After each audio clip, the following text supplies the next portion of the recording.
here's what we know, okay? And I'm not going to lie to you right now. Here's what we know, okay? Chris is a good man. Everyone said it, okay? I'm not just telling you that because I, want to blow smoke here. You're a good man, okay? Nobody can fake answers about packing a backpack. Nobody.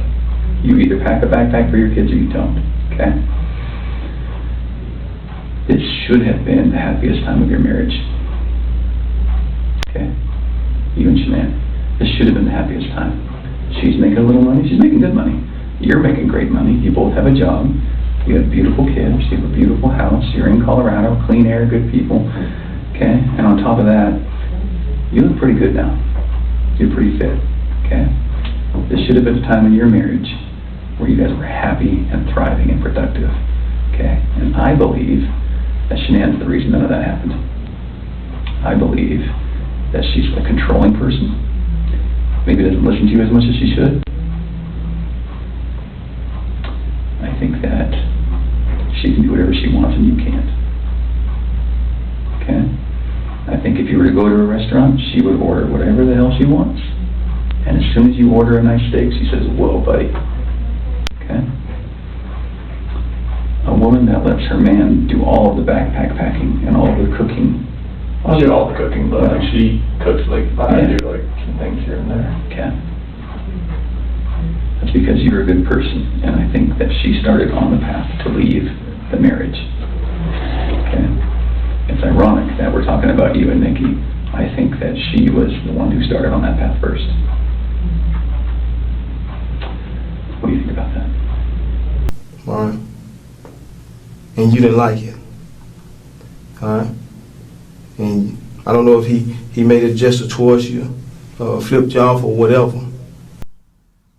So the victim blaming tactic is a tactic that is used by police detectives to help them try and get a confession out of a suspect. So if a suspect is in the interrogation room and they are made to feel like they're a horrible person and, they're evil, they're not right in the head and, they're like the worst in society, that's not often going to be conducive into getting a confession.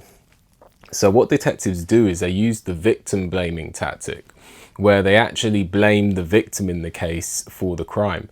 They may say, oh, she was so controlling, she never let you have a moment's rest, you were the breadwinner, you were the one who was even taking care of the kids, you were the one who was keeping the family together, and she just drove you to it.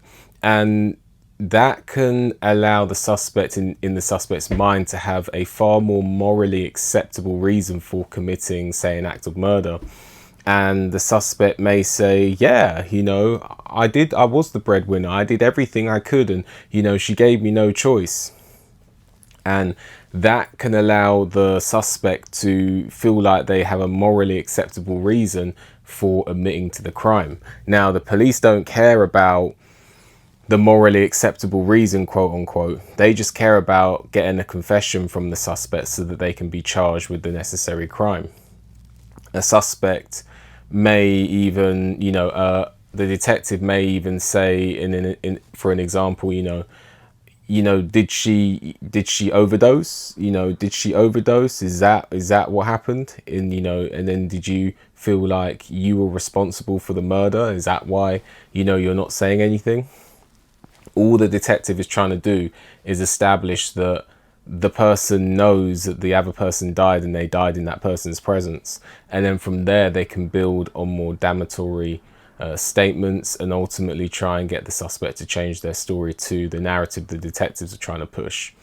So the victim blaming tactic is an effective tactic because it actually, by blaming the victim and making the victim out to be the worst person or the worse off person morally in the situation, then that can allow the suspect the moral acceptance to admit to the crime. But all the detective cares about in that instance is getting the suspect to admit to the crime.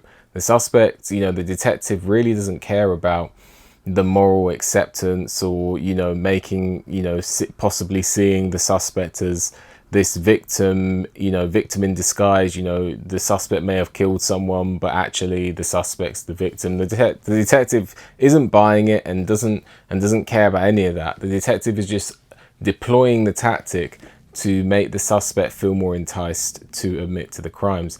That is the objective, getting the suspect to admit to the crimes or to partially admit to the crimes. So yeah, a last example I'd say is, like, say, I don't know, the detective may say, look, I know that, she was always bullying you, and therefore you did you just snap the one time, and was it an accident?